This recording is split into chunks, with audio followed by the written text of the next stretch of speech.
जोरदार ताली अपने लिए।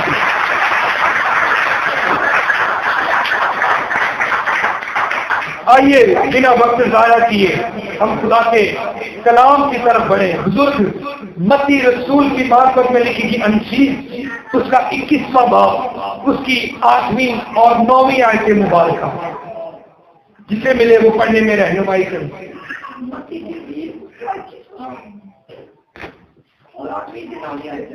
जी और 20 दिन अक्सर लोगों ने अपने कपड़े रास्ता में बिछाए और औरों ने दस्तों से डालियां काट राह में चलानी, और 20 लोग के आगे आगे उसके पीछे पीछे इतने दाऊद को सोचना मुबारक है वो खुदा के नाम पर आने वाला पर होशा। आमीन, हालेलुया, हालेलुया। बादशाहों का बादशाह यीशु बादशाह। इससे बेहतर कि मैं अपने मौजू की तरफ आपको लेकर जाऊं। आज का जो हमारा मौजू है वो है, क्या ये भीड़ खुदावंद यीशु मसीह के साथ वफादार? सवालिया निशान। क्या ये भीड़ खुदावंद यीशु मसीह के साथ वफादार थी? इस बात को आज हम क्या है कि सीखेंगे। अगर वफादार थी तो क्यों, अगर नहीं थी तो क्या वजह? आमीन, हालेलुया। याद रखिए, खुदावंद यीशु मसीह का पैदा होना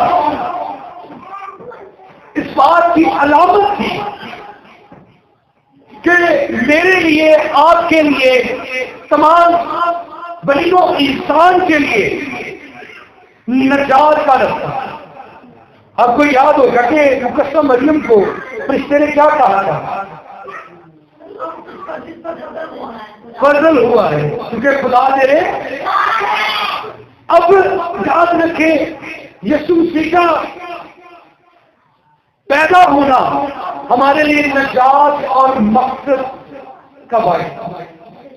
यीशु मसीह का फिर आहिस्ता आहिस्ता बड़ा होना और यीशु मसीह का 3.5 साल खिदमत करना, और इस खिदमत के दौरान बहुत से भिखारों को शिफा देना, अंधों को बिगाई देना, मुर्दों को जिंदा करना और लोगों को तालीम देना, ये एक पहला कदम था। लेकिन जब यीशु मसीह का वक्त नजदीक आ गया कि जिस मकसद के लिए वो रूह ज़मीन पर भेजा गया, हमने क्या पढ़ा कि जब वक्त नजदीक आया और वो यरूशलेम के अंदर क्या हुआ? दाखिल हुआ। जब वक्त नजदीक आ गया और वो यरूशलेम के अंदर दाखिल हुआ, यानी कि इस बात को अपनी जिंदगियों के अंदर रखिए कि यीशु मसीह का दाखिल होना मेरी और आपकी निजात और मखलती का बाइस हुआ। हालांकि यीशु मसीह ने अपने शागिर्दों को कहा भी था कि लाजिम है कि इब्ने आदम गैर कौमों के हवाले किया जाए, बकी और फरिश्तियों के हवाले किया जाए, उसे छेदा जाए, उस पर मुकदमा चले। आप जानते हैं कि पतरस रसूल कहता था कि खुदावंद तेरे साथ ऐसा हरगिज़ ना हो, तेरे साथ ऐसा। यीशु ने क्या कहा जवाब में? ऐ शैतान दूर हो मेरा मिल गया। शैतान क्यों? क्योंकि खुदावंद यीशु इस बात को जानते थे कि मेरे आने का मकसद जो है, उस मकसद के अंदर इब्लीस क्या करेगा? रुकावट करेगा। आज भी ईमानदारों की जिंदगियों के अंदर इब्लीस क्या करता है? रुकावटें पैदा करता है। आमीन। यीशु ने पतरस से कहा, ऐ शैतान दूर हो, क्योंकि यीशु आया ही इसी मकसद के लिए। उसके आने का मकसद ही ये था कि वो बहुत से लोगों के गुनाहों के लिए क्या उठाए? दुख उठाए। मेरे गुनाहों के लिए, आपके गुनाहों के लिए वो दुख उठाए। ये इसके आने का क्या था मकसद था। अब याद रखें जो हमारा मौजू है, हम इस मौजू पर गौर फिक्र करेंगे। क्या ये भीड़ यीशु मसीह के साथ वफादार थी? जो भीड़ होशाना की नारे ला रही है, जो भीड़ उसे अपना बादशाह तस्लीम कर रही है, जो भीड़ उसके रास्तों में कपड़े बिछा रही है, जो भीड़ उसके रास्तों में फूल बिछा रही है, जो भीड़ उसके रास्तों में खजूर की डालियां बिछा रही है, क्या ये यीशु के साथ वफादार थी? क्या उस भीड़ ने यीशु को हकीकी तौर पर अपना बादशाह तस्लीम किया था, या महज अपनी ख्वाहिशात की वजह, अपने तस्वुरात की वजह, अपनी बातों की वजह से उसे तस्लीम कर लिया? ये बात समझ रहे भाई? मैंने मेरी बात समझ ली?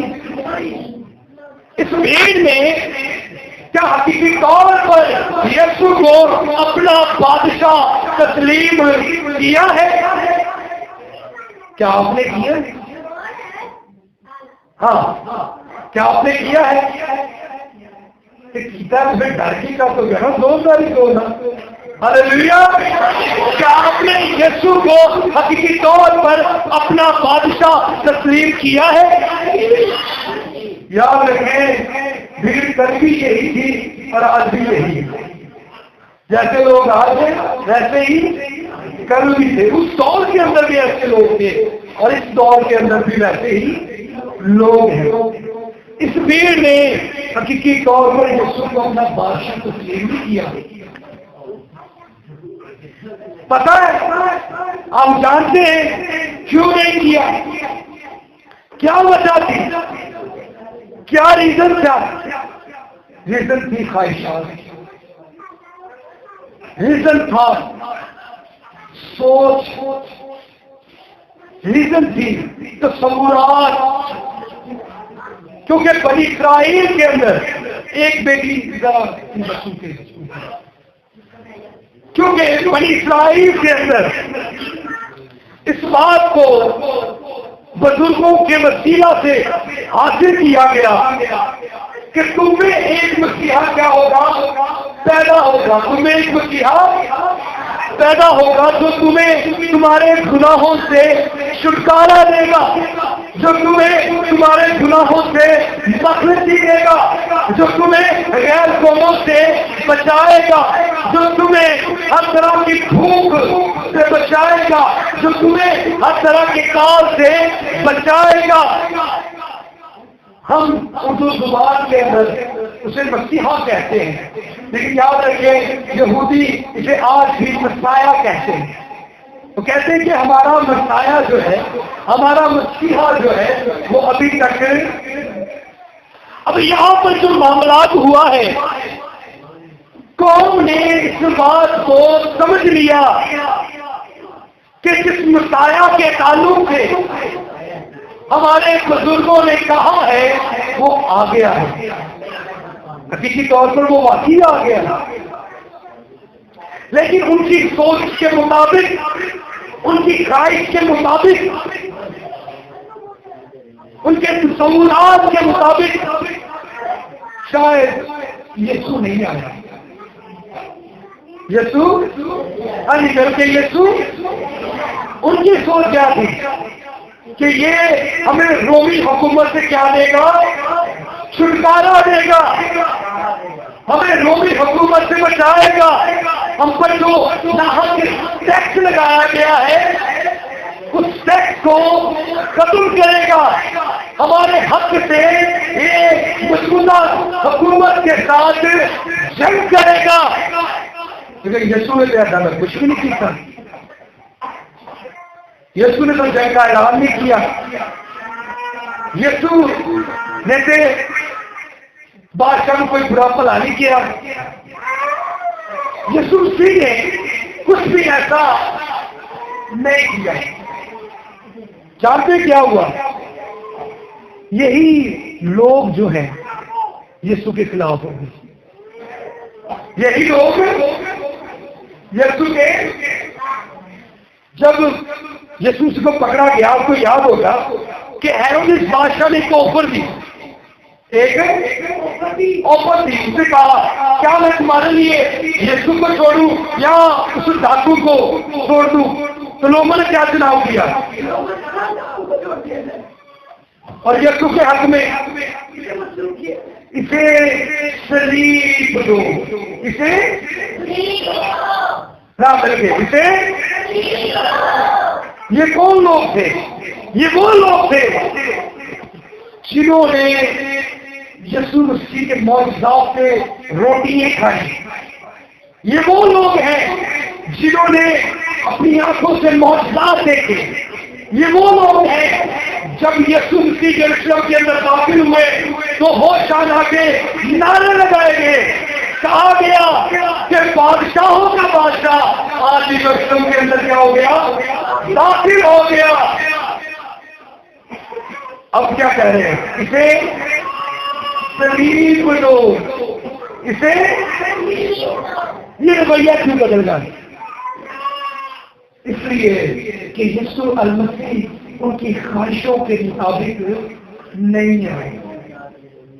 वो जंग चाहते थे, वो लड़ाई चाहते थे, लेकिन यीशु क्योंकि सुना का क्या है? अच्छा, ये खजूर की डालियां आपको इसका मकसद पता है? हाँ जी,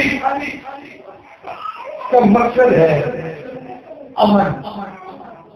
इसका मकसद है अमन। आज भी आप अरब मुल्कों के अंदर और बनी इस्राइल के अंदर ये देखेंगे कि वो बड़ी खुशी के साथ खजूर का इस्तेमाल करते हैं। किसका इस्तेमाल करते हैं? याद रखिए, रवायत हमें बताती है कि जब बादशाह से बादशाह की लड़ाई होती और बादशाह एक दूसरे के साथ अगर सुलह के लिए माइल हो जाते तो एक बड़ी जमात खजूर की डालियां लेकर उस बादशाह के दर पर जाती। वजह क्या? कि हम सुलह के लिए आए हैं, हम अमन के लिए आए हैं। हम किसके लिए आए हैं? अब ये भीड़ इस बात को नहीं जानती कि हमने तो डालियां अमन की पकड़ी है, लेकिन तवक्कुल कर रहे हैं कि ये हमारे लिए क्या करे? जंग लड़े, ये हमारे लिए मुकाबला करे। डालिए अमन की है, पैगाम अमन का है, लेकिन ख्वाहिश जंग की है, ख्वाहिश तस्वुरात की है।